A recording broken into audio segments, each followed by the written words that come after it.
DXDC Radyoman Report. Napasaka na ang kasong reckless imprudence resulting to serious physical injury ngadto sa City Prosecutor's Office batok sa driver nga nakaligi sa second-year college student sa kilometer 20 crossing 20 Barangay Los Amigos, Tugbok District ning syudad. Sa interview sa DXDC, Armen Davao sa amahan sa biktima, dili nila kini iatras para mahatagan og hustisya ang gingong pagbangga sa iyang anak nga padulong nga moeskwela ug sa pedestrian lane pa mismo kining nitabok. Wala gidawat sa ilang pamilya ang tabang unta nga gitunol gikan sa side sa driver. Tinanggap niyo hindi? Wala namin tinanggap. Kasi kahit pa paano gagawa namin ang paraan.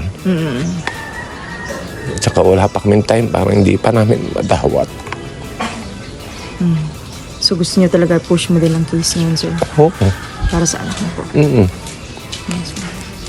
Siguro, pag ano na lang, hindi ko pa rin masabi kung anong ano eh. O anong mangyayari eh. Kung time will heal o ano ba. Pero sa ngayon, magulong isip namin eh. Gibutyag niining kinahanglang magrespeto gayud ang mga driver sa dalan aron wala kini maangin nga mga kinabuhi. Ang biktima, second-year college na sa kursong edukasyon sa Holy Cross College of Kalinan. Dili madawat sa amahan ang nahitabo sa iyang panganay nga anak nga taas pa kay pangandoy nga mamahimong maestra.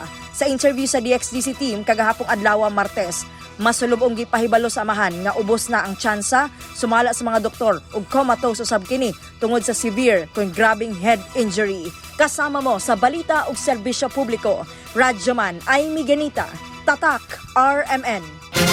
RMN News, Diretso Balitang Metro Davao.